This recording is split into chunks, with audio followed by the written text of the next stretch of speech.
that desperate need for peer group approval sticks with you. Oh yeah, no, that's. I mean, when does that stop?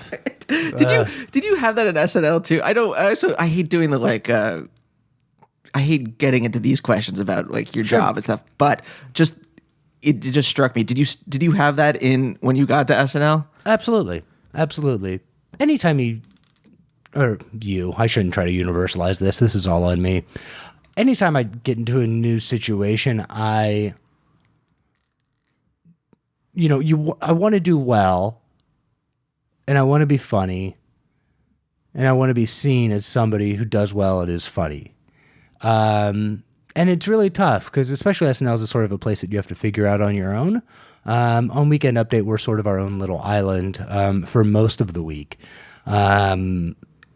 But yeah, I mean, that acceptance is there. And like when we do joke reads and then when dress rehearsal happens and the show happens, like it's a constant sense of validation and approval. And like week to week, it's like, oh, if one dress rehearsal this year, I had like 7 or 8 jokes on dress rehearsal, and all of them were like C pluses with the dress audience, and like some of them were real good jokes, and they should have laughed harder.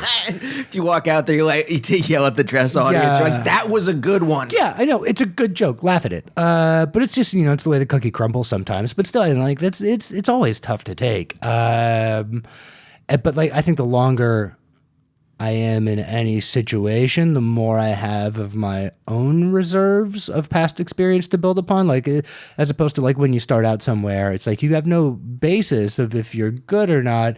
So those sort of swings are wild in different directions. When I started out doing improv, it was the same way. Like I remember my first like student improv show in DC went pretty great, and I felt like the king of the world. And then I went to like a jam like 2 or 3 weeks later, and I didn't do well, or like what I did like didn't get laughs, and I just felt like shit for like 3 weeks.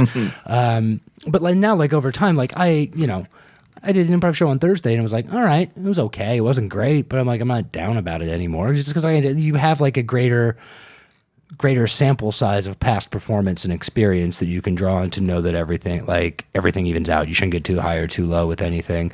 I think the same thing is true with SNL. Like each week, the sort of reserves are fortified and built in to help manage sort of the grind of the schedule and the, just the taxing nature of the job. Yeah.